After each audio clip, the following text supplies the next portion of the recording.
Hi, everyone, and welcome to There's No Such Thing as Normal, a podcast about neurodiversity, disability, and mental health. I'm Lou, your host, and I'm neurodivergent myself, and I'm also completely blind. So, in this episode, I'm going to give you 5 easy to follow tips that will help you if you are going for an autism or ADHD assessment. Now, I've decided to just do this episode for both autism and ADHD because the tips I'm going to give you are relevant for both. So, it doesn't matter which one you're going for. If you're about to go for an assessment, you might be quite nervous, maybe you don't know what to expect, you don't know what you can do to prepare. You might have had to wait a while and want to make the most of it. You want to make sure you get the right outcome or, basically just get the best out of the time. So I'm hoping that these tips will help alleviate any anxiety, but also make the process go more smoothly for you. So starting with number 1, you want to learn as much as you can about autism or ADHD. Now, if you're going for an assessment, you probably know quite a bit already, but you can never have too much knowledge.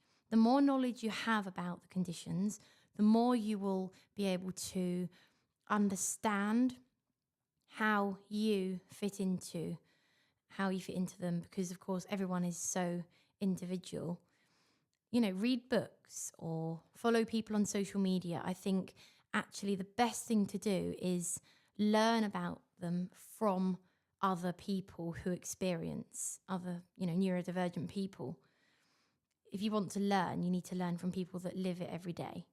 Just, make sure that you've got a good knowledge base, basically. Number 2, you want to really think about what traits you experience and how they affect your life. And I'd say the best thing to do with that is to make a note, because you can then bring it along to the assessment. You want real life examples. So for example, you could just maybe do a really straightforward diary where you write maybe at the end of each day or at the end of each week, really straightforward things like, well, what have I struggled with maybe? And it could be things like sensory overload. It could be any social interactions that you've struggled with. It could be anxiety that you might have had around certain things. It could be any situations that you feel that you struggled with and that are good examples of why you feel that you're autistic or ADHD. Keeping a note will really help you as a reference point. And during the assessment, if they then say, oh, could you give me some examples? You then will be able to give them examples. And it really doesn't have to be complicated either.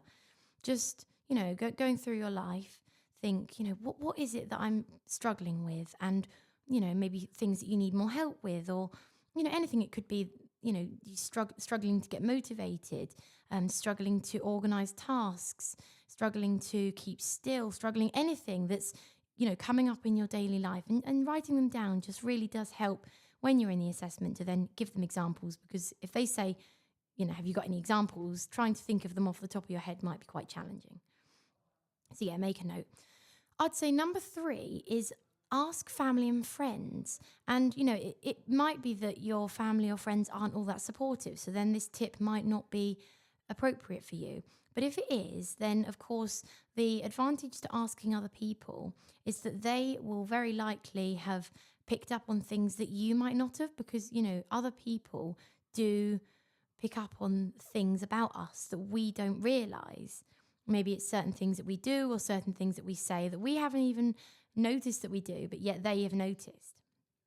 So ask them, have they picked up on any autism or ADHD traits? And that can be really helpful, because then you've got real examples from someone else. And, during the process, another person will have to fill in a form or be part of it, because assessments do include the opinion of somebody else. So in terms of that, make sure that you've got somebody that you're comfortable having as part of the process. So it could be a family or a friend, just somebody that knows you well. It doesn't matter who, it could be anyone that you know really well and that you're comfortable with. They'll, fill in a form. Where am I up to? I've done 1, 2, 3, 4. Number 4. I'm losing track now, but number 4 is really try and be yourself. And this might seem impossible because masking is a really big thing. But imagine you sitting in the assessment. If you want to fidget, fidget. If you normally fidget with your hands under the desk, take your hands out from under the desk and fidget. If you want to move in your chair, move in your chair. If you want to get up, get up. If you want to talk about your special interest, then talk about your special interest. Because you know what? The best thing to do is be yourself. If you are yourself, they will know who you are. There's no point in masking in the assessment because you want them to see the truth. You want them to know what you're struggling with. And, masking will only limit their ability to assess you because, they just want to know who you are. Being you will make the assessment better. That being said, the assessments do include, for autism, they'll include often some activities. So that brings me on to point number 5.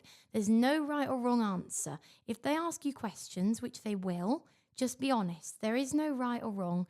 It's not like an exam that has, a right or wrong. There is no clear answer.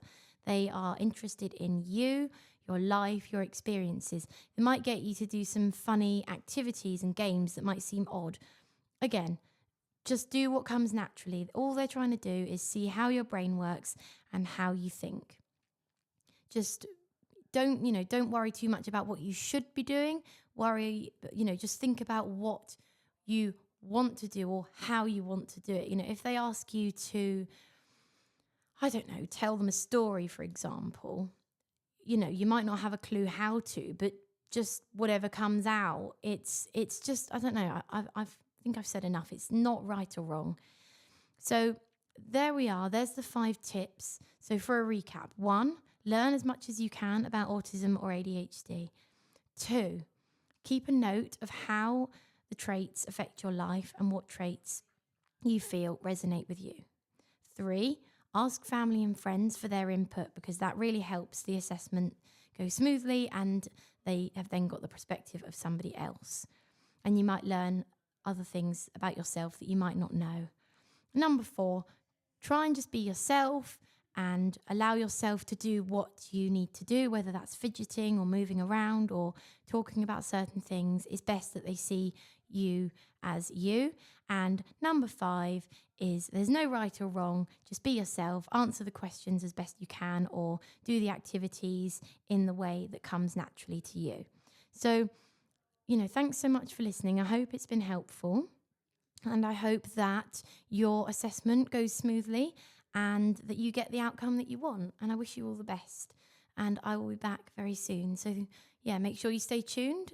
Bye.